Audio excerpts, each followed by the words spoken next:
할렐루야. 오늘 아침에 나오신 여러분들을 주님의 이름으로 축복합니다. 사순절 특별 새벽 기도의 15일째 되는 3월 22일 화요일 아침입니다. 하나님의 더하시고 베푸신 은혜가 여러분의 생활과 삶 속에 함께하기를 축복합니다. 찬송가 예수 사랑하시면 563장 불러보겠습니다. 예수 사랑하시면.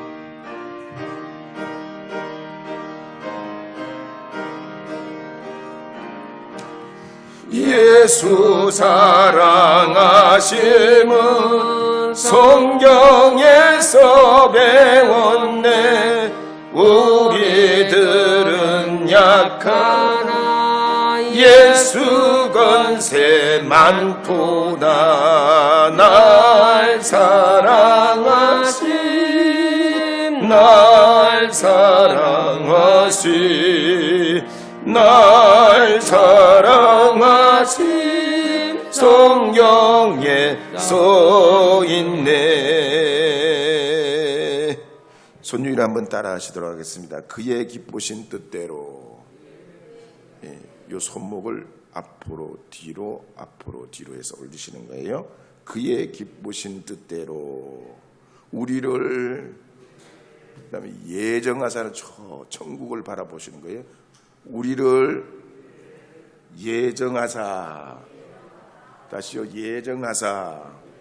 손가락을 보셔야 돼요. 저를 보면 안 돼. 자, 다시요. 예정하사. 그 다음에 예수 그리스도로 말미암아. 예수 십자가를 예수 그리스도로 말미암아. 그 다음에 자기의 아들이 되게 하셨으니. 아기를 낳는 모습이에요. 자, 여기서 자기의 아들이 되게 하셨으니. 아기를 낳는 아들을. 다시 한번. 자기의 아들들이 되게 하셨으니. 자, 처음부터 한번 다시 해볼게요. 그의 기쁘신 뜻대로 우리를 예정하사 그리스도 예수로 말미암아 자기의 아들이 되게 하셨으니. 아이고, 너무 잘하시네요. 우리나라에 버려지는 아기가 1년에 약 한 200명 정도 된다고 그래요. 아동학대 건수가 2009년에는 5,600여 건이었고요. 2014년에는 1만여 건이고 2018년에는 2만 4천여 건이고 2019년에는 3만 5천. 갈수록 늘어나요. 근래에 5배나 아주 폭증했다고 그래요. 분명히 우리가 사는 여러 가지 문명의 이의가 발전하고, 또 우리나라 지금 국민들 젊은이들 중에서 80%가 대학을 나옵니다. 그럼에도 불구하고 이 아동학대 건수는 줄어들질 않고 또 늘어나요. 기가 막힌 이야기들을 많이 들어봅니다. 근데 하나님의 가족은 그렇지 않습니다. 하나님은 우리를 사랑하시고 우리를 낳으시고 우리를 이 땅에 보내시고 또한 부르시고 주님의 자녀의 가족으로 삼아주시기 때문에 주님은 무엇보다도 관계를 소중히 여기세요. 그래서 성경에 보면 아버지, 아들, 성령 이런 단어들이 많이 나오고요. 지금도 아버지와 아들과 성령의 영은 우리 안에 내주하시면서 하나님과의 관계와 형제들의 관계를 이끌어 가시는 관계의 축복이 되시는 하나님이에요. 그래서 우리가 주님 믿으면 참 복을 받는 이유 중에 하나가 우리 1인분주의로 우리 자신의 늘 생각하며 우리 중심적으로 살았던 것들이 깨트려지고 확장되면서 하나님과는 우리는 아버지와 자녀가 되고 형제들과는 이웃과는 형제와 자매가 되는 영적 가족의 삶이 시작이 됩니다. 그렇지만 모든 인류가 하나님의 자녀가 되는 건 아니죠. 예수 이름으로 예수님 믿음으로 거듭나야 하나님의 자녀가 되는 것입니다. 그러면 우리가 하나님의 이 영적 가족이 되려면, 아니 또 영적 가족이 되면 어떤 유익이 있냐는 겁니다. 먼저 하나님의 복을 받는 자녀가 됩니다. 풍성한 은혜 중에 신앙의 유산을 우리가 육신의 부모님으로부터 자연적으로 승계되듯이 하나님의 영적 가족이 되면 하나님이 우리에게 주시는 영적 유산이 우리의 삶에 이어지게 됩니다. 그래서 빌립보서 4장 19절 말씀에 보면 이렇게 말씀하는 내용이 있습니다. 함께 읽어보겠습니다. 나의 하나님이 그리스도 예수 안에서 영광 가운데 그 풍성한 대로 너희 모든 쓸 것을 채우시리라. 뭐라고요? 너희 모든 쓸 것을 채우시리라. 풍성한 대로, 풍성한 대로. 우리 주님은 참 풍성하신 주님. 자, 그 다음에 에베소서 1장 18절, 19절, 2절 말씀 한번 읽어보겠습니다. 너희 마음의 눈을 밝히사 그의 부르심의 소망이 무엇이며 성도 안에서 그 기업의 영광의 풍성함이 무엇이며 그의 힘의 위력으로 역사하심을 따라 믿는 우리에게 베푸신 능력의 지극히 크심이 어떠한 것을 너희로 알게 하시기를 구하노라. 말하자면 우리 아버지가 엄청난 부자예요. 근데 아버지가 부자인지 모르고 그냥 가난뱅이 노숙자처럼 그렇게 자기 인생관을 가지고 살아간단 말이에요. 그러면 결국 인생의 결국은 가난뱅이 노숙자의 삶으로 점철될 수밖에 없네요. 인식을 바꿔야 된다는 얘기죠. 그걸 알고 깨달아야 된다. 이걸 위해서 기도하고 간구한다는 거예요. 뿐만 아니라 이 땅 위에서 우리가 하나님 앞에 풍성한 삶을 살 뿐만 아니라 우리가 주님의 나라에 들어가면 예수 그리스도와 같이 완전한 변화를 잊게 되고요. 이 땅의 모든 아픔과 죽음과 고통으로부터 자유하게 되는 것입니다. 그리고 주님 나라의 상급이 우리의 하나님 앞에 이 땅 위에 살아간 모든 삶의 믿음의 고백대로 저 하늘나라에서는 주의 상급을 받게 될 뿐만 아니라 주님의 영광을 얻게 되는 것입니다. 그래서 여러분들께서 왕의 자녀답게 하나님의 자녀답게 주님이 여러분의 배후에 계심을 믿으시고 하나님은 나를 되게 하신다. 응답해 주신다. 성공하게 하신다. 건강하게 하신다. 하나님 아버지께서 나의 길을 열어주신다. 이렇게 믿음으로 고백하고 선포해야 할 줄로 믿습니다. 어떤 집사님이 부동산 문제로 재판을 하게 됐습니다. 근데 매일 하나님 앞에 기도해 이기게 해달라고. 재판을 한번 나가면 지면 손해가 막심하니까 하나님 앞에 이기게 해달라고 기도를 그렇게 했는데 안타깝게도 결과가 져버리게 됐습니다. 이 집사님이 크게 낙심을 하고 아니 하나님이 살아계시다면 어떻게 이러실 수가 있냐. 그리고 그 일 때문에 믿음이 흔들리고 기도가 안 되더란 얘기예요. 여러분 이분이 왜 졌을까요? 왜 지셨을까요? 세상의 모든 건 수업료가 필요해요. 초등학교 때부터 대학교까지 수업료를 내지 않고 공부하는 법은 없어요. 인생 공부도 마찬가지. 사회생활에 이러면 되고 저러면 안 되는 걸 비싼 수업료를 내고 배우는 거예요. 수억을 들여가지고 사업을 했는데 망했다. 돈을 모두 날려버렸다. 수백 수천을 들여가지고 재판했는데 져버렸다. 돈만 날린 게 아니라 장차 성공을 위해서 사회학교에서 비싼 수업료를 낸 거예요. 그래서 예수 안에서는 실패가 아니에요. 실패는 성공을 위한 수업료인 줄 믿으시기 바랍니다. 그러기에 실패를 두려워하지 말고 창조주 하나님 의지하셔서 성공을 생각하고 성공을 꿈꾸고 성공과 더불어 늘 성공하는 하나님의 은혜와 축복이 있도록 낙심하지 아니하고 주님 앞에 기도하며 간구하고 믿음으로 나가야 하는 줄 믿으시기 바랍니다.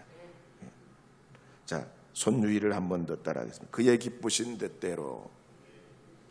요절을 따라 하셔야 돼요. 그의 기쁘신 뜻대로 우리를 예정하사 그리스도 예수로 말미암아 자기의 아들들이 되게 하셨으니 할렐루야. 무지 잘하시니. 그렇다면 우리가 주님의 온전한 가족이 되길 원하면 어떻게 해야 될까요?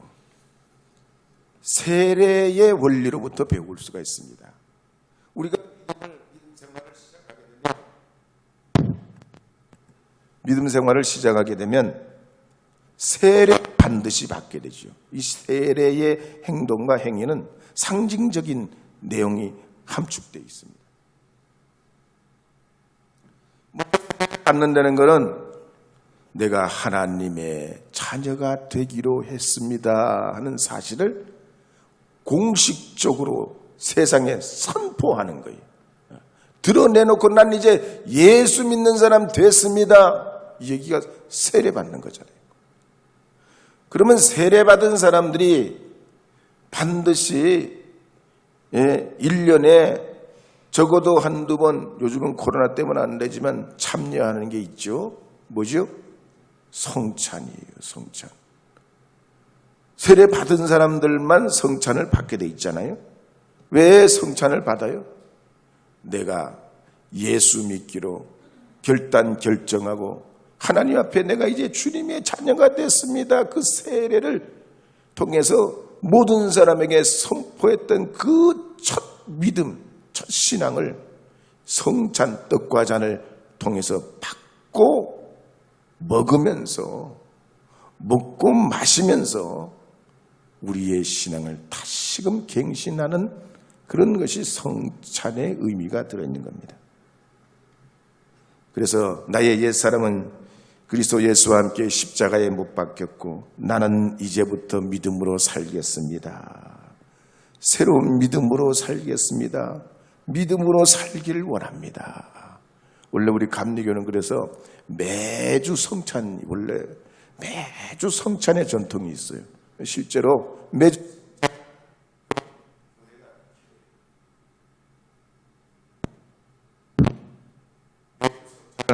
교회가 있기도 한데 이제 여러 가지 예배 준비나 이런 것이 번거롭기 때문에 한 달에 한 번 하거나 석 달에 한 번 하거나 1년에 한두 번 하거나 이렇게 축소해서 성찬 예식을 거행합니다. 어쨌거나 마태복음 28장 19절에 보면 이렇게 기록하는 말씀이 있습니다. 함께 읽겠습니다. 그러므로 너희는 가서 모든 민족을 제자로 삼아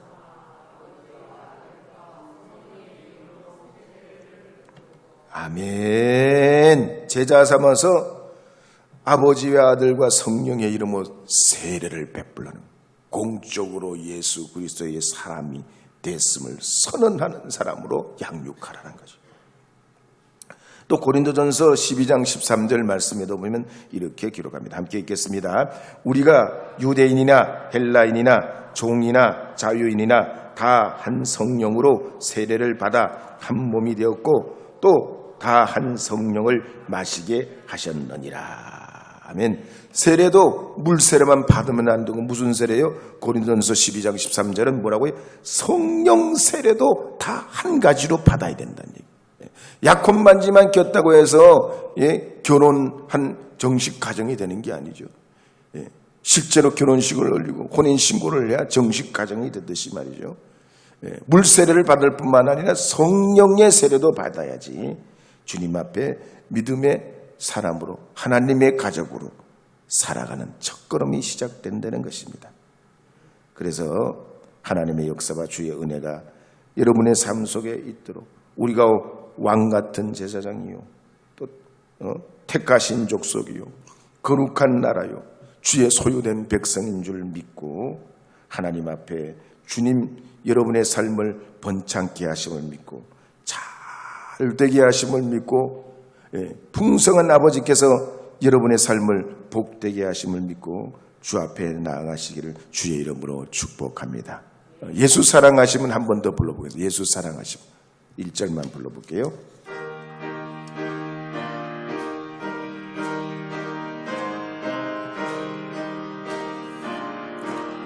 예수 사랑하심을 성경에서 배웠네. 우리들은 약하나 예수 권세 많도다.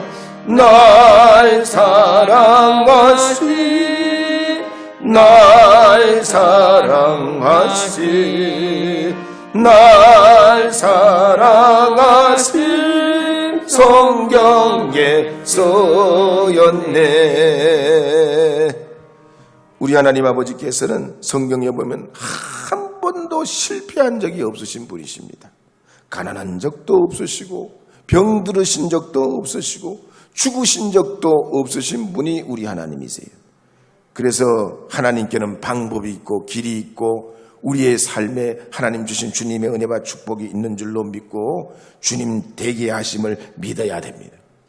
태초에 하나님께서 이 땅이 혼돈하고 흑암 중에 있을 때도 주님이 빛이 있으라 하실 때 빛이 생기고 세상에 처음 창조의 역사가 이 온 우주에 일어나게 되는 걸 볼 수가 있습니다.